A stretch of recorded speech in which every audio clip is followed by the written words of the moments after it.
it is an exciting moment for America right now because we are on the verge of electing one of the greatest progressives that this country has ever seen. And let me tell you something. I know because I spent 12 years in the United States Congress, and when you send Nina to Congress, just in a few days from now, she is going to change that place. And I just want you to know, I'm so proud of you. And I'm gonna tell you this, it is a very bad idea to say, we just want somebody who's gonna do whatever the president says. It's not a good idea, even if you love the president. And I'm not here to criticize the president, but even if you agree with what they're doing, you want somebody who represents the people of the 11th District of Ohio.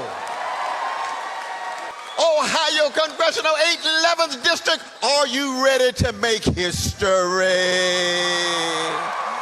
Are you ready to hit the ground and hit the polls and be a force for good to turn this nation around in such a way that we can have a vision for everyday people being empowered? I don't care what color, I don't care what gender, I don't care what sexual orientation. This is about morality. This is about spirituality. This is about integrity. This is about generosity. This is about courage. This is about vision.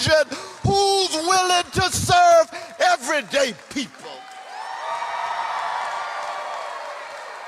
She comes from a black folk who've been terrorized for 400 years, yet she still exemplifies freedom for everybody.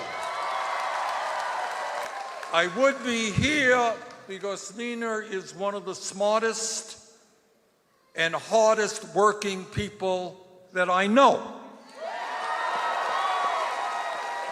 And that's a good reason to be here.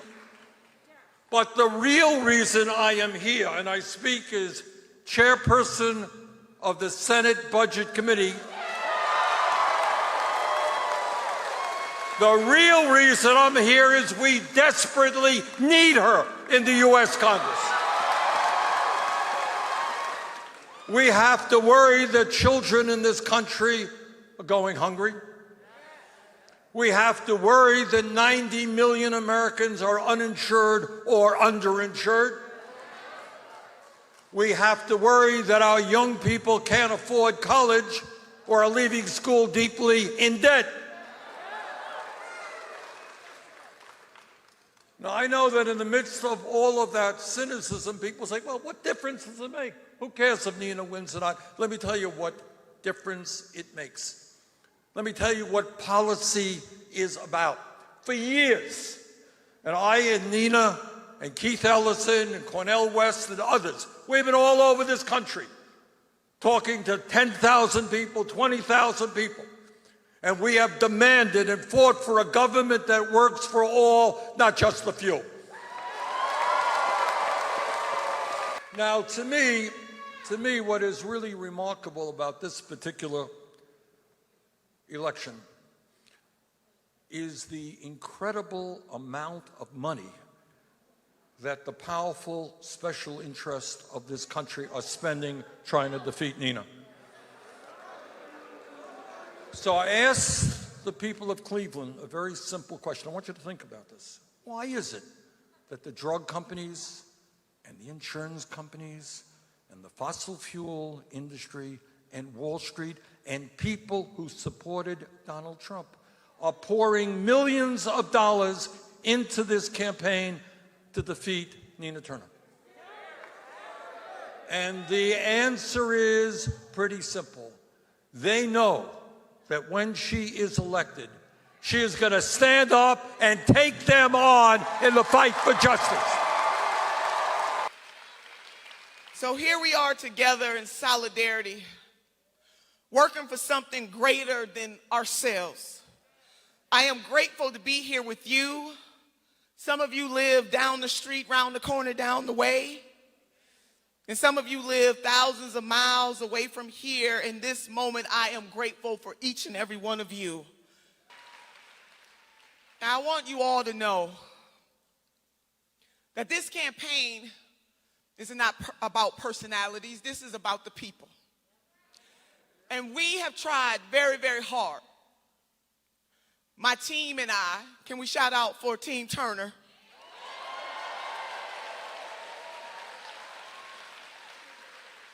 We've tried very hard to center the people in this district. Too many of our people work too hard for too little pay.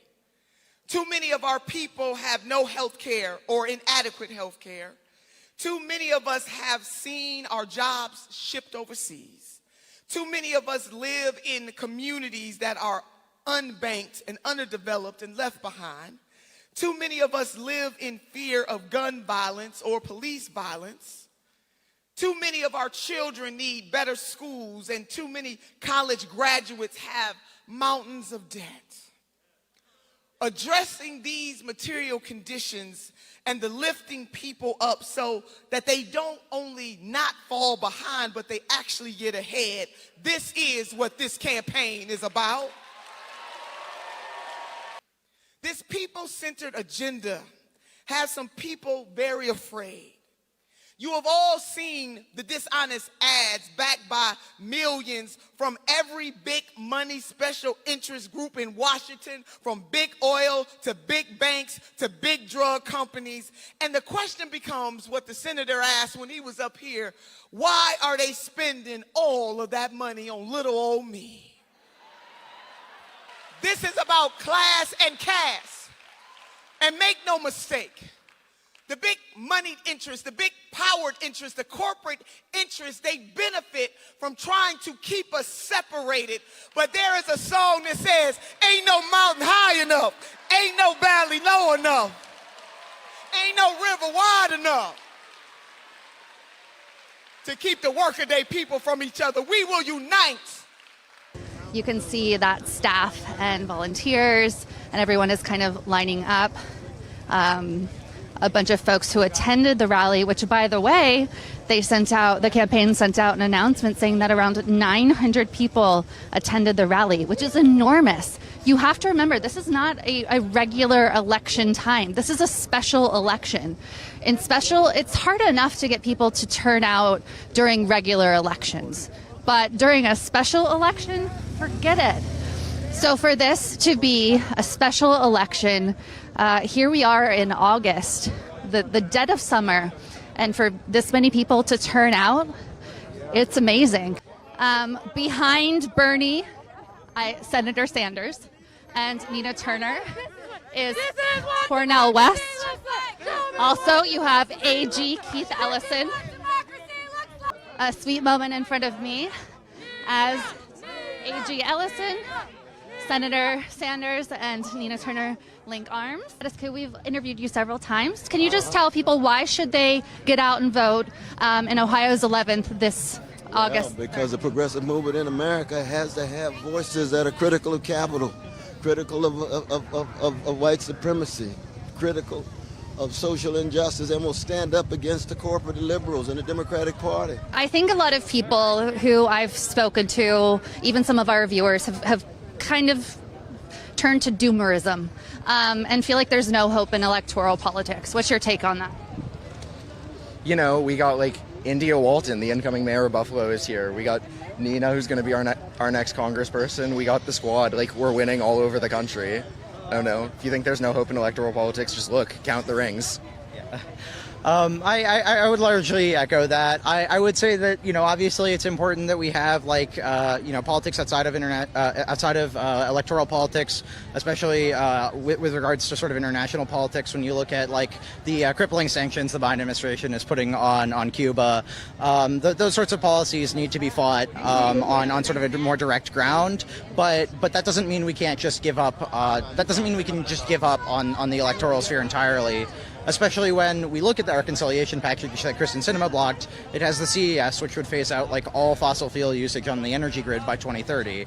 And it's really important we keep having these electoral fights so we can get these policies. We're here to support Nina Turner. We're actually also here with a congressional candidate from Illinois' 8th District, Junaid Ahmed. He's running for Congress. Progressive, grassroots funded campaign, Medicare for all, college for all, Green New Deal. He's here. and we're doing whatever we can to further the movement. We also lead a group called Schaumburg Progressives. We are here for the movement. Nina Turner has been such an aspiration to us, and we are doing whatever we can to get Nina elected. We need her so badly. And I can see that she is not just any other person that is not accepting corporate money or that falls in line and checks the boxes, but she is going to be a leader in Congress, a leader in our government, and hopefully one day will run for president. And with the candidate that you're supporting, Junaid, is that how you say it? And then with Nina, who you obviously support, and then as Nina said on stage, Representative Cori Bush was wanting to attend but couldn't because she spent the night asleep on the steps, well, mostly awake and then finally asleep through the morning to try to fight, make a stand for the eviction moratorium to continue. But people seem to, at least online, there's a faction of folks who think there's no hope in electoral politics. What do you say to that? I say we can't give up. I mean, we have to get people in there that are going to fight for us, like Nina, like Junaid, candidates that are not going to be taking money from special interests, and they're only going to be interested in what we fighting for us. So I don't see a way that we can change in any other way. I understand.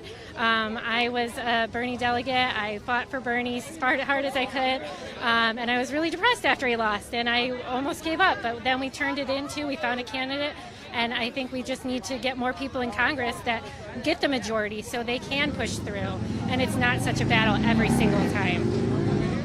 I completely understand from people the perspective of people who are jaded from politics, because so many people in our government right now aren't doing anything. That people's daily life, working people's lives are not changing. They still have to pay their medical bills. They still have to pay off their student debt. They're still not making a living wage. I can totally understand their frustration, but we have to start somewhere, and this is absolutely the way to start.